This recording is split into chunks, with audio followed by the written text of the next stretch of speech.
Jai Hind aspirants, this is Pallavi and a warm welcome to all of you on this YouTube channel. आज की session में हम सभी चर्चा करने वाले हैं वैदिक कालीन बिहार को लेकर। ओके, वैदिक कालीन बिहार का ये जो सेशन है वो लेक्चर नंबर 2 है। ओके, और जैसा कि आप सभी जानते हैं कि अभी जो हमारा सीरीज़ है लेक्चर नंबर 3 है। ओके, और जैसा कि आप सभी जानते हैं कि अभी जो हमारा सीरीज़ है वो बिहार स्पेशल सीरीज के अंतर्गत आपको डेली शाम के 5 बजे एक लेक्चर अपलोड कराया जाता है, जिस लेक्चर के माध्यम से आप भी अपने एग्जामिनेशन में बीपीएससी, बीएसएससी, बीपीएससी, एईडीओ और साथ ही बिहार एसआई जो भी बिहार से रिलेटेड जो भी एग्जामिनेशन के फॉर्म अभी फुलफिल हुए हैं और जिसमें बिहार स्पेशल के क्वेश्चंस देखने को मिलते हैं, उन सारे स्टूडेंट्स के लिए ये जो सेशन है काफ़ी बेनिफिशियल है। तो चलिए अंत तक बने रहते हैं इस सेशन में और देखते हैं वैदिक कालीन बिहार के बारे में। आप जानते हैं कि जो वैदिक कालीन बिहार है इसका जो टाइमलाइन है वो 1500 BC से लेकर 600 BC तक का है। इसमें इसे 2 वर्गों में बांटा गया है। एक वर्ग जो है पूर्व वैदिक काल का है और दूसरा वर्ग जो है वो उत्तर वैदिक काल का है। पूर्व वैदिक काल का जो टाइमलाइन है वो 1500 से लेकर के 1000 BC तक है और जो उत्तर वैदिक काल का टाइमलाइन है वो 1000 BC से 600 BC तक का समय है। ओके, इस तरीके से आप जानेंगे कि जो ये वैदिक कालीन बिहार हम क्यों पढ़ते हैं, क्योंकि वैदिक कालीन बिहार के बारे में जो साक्ष्य है वो बिहार से भी मिले हैं। बिहार से यदि इसके साक्ष्य मिले हैं तो हमें बिहार के इतिहास में, प्राचीन बिहार के इतिहास में वैदिक कालीन बिहार को पढ़ना होगा। और तो जो इसके साक्ष्य हैं वो आई थिंक जो साक्ष्य है वो कहाँ से मिले हैं, तो जो मिथिलांचल का क्षेत्र है, विदेह का क्षेत्र जिसको कहते हैं, उत्तर बिहार के क्षेत्र से इसका जो साक्ष्य है वो मिला है। इसी के बारे में आगे हम देखने वाले हैं। आगे क्या लिखा हुआ है, आगे पॉइंट में लिखा हुआ है कि आर्यों के इतिहास की जानकारी जो है वो बिहार से मिलती है। आर्यों के इतिहास की जानकारी कहाँ से मिलती है, तो आर्यों के इतिहास की जानकारी हमें बिहार से मिलती है। साथ ही सर्वप्रथम बिहार में आर्यों का आगमन हुआ था, इस बारे में भी नॉलेज हमें मिलता है। और बिहार में जो आर्यों का आगमन हुआ था वो कहाँ हुआ था, तो विदेह के क्षेत्र में हुआ था।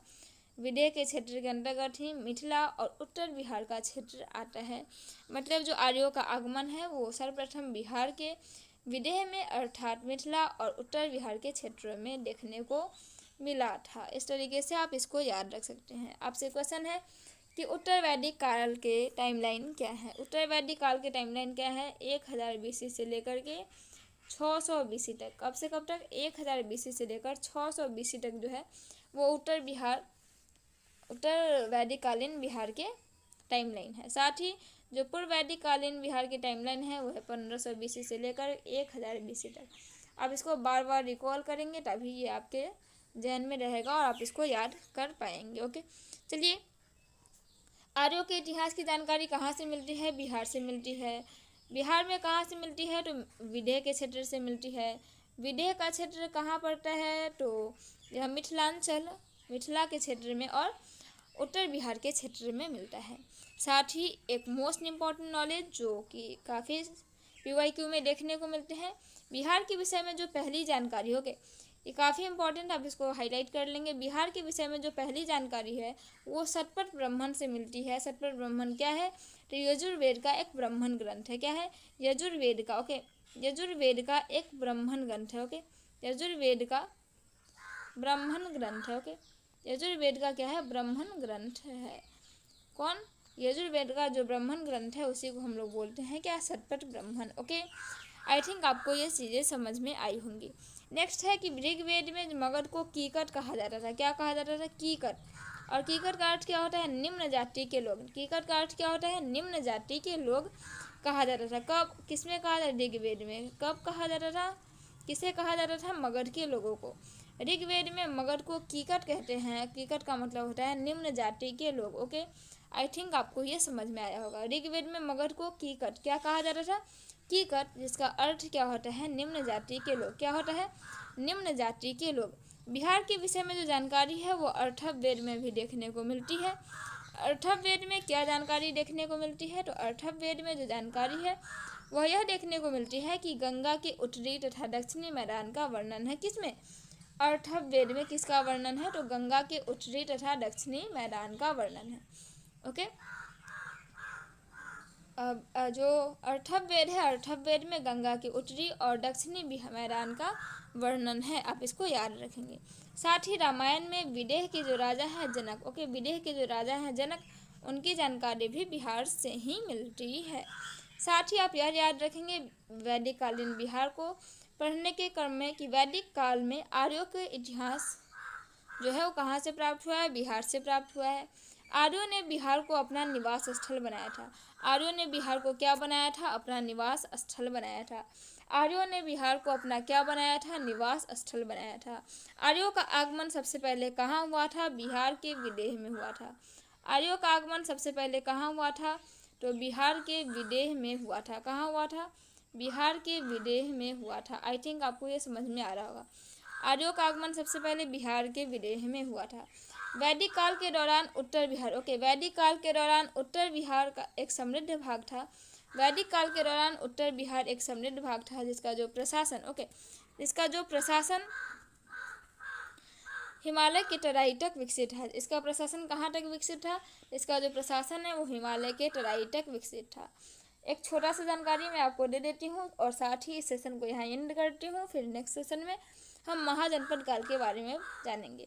आप जानते हैं महाजनपद काल का जो एरा है वो 600 BC है, ओके, 600 BC जो है इसका टाइमलाइन है, ओके।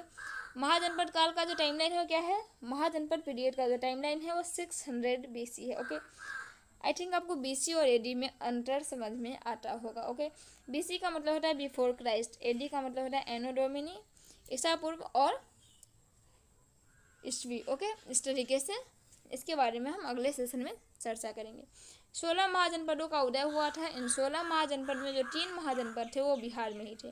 कौन कौन से महाजनपद, मगध, ओके, मगध, वज्जी, ओके, मगध, वज्जी और अंग महाजनपद, ये 3 महाजनपद जो थे वो बिहार में ही थे।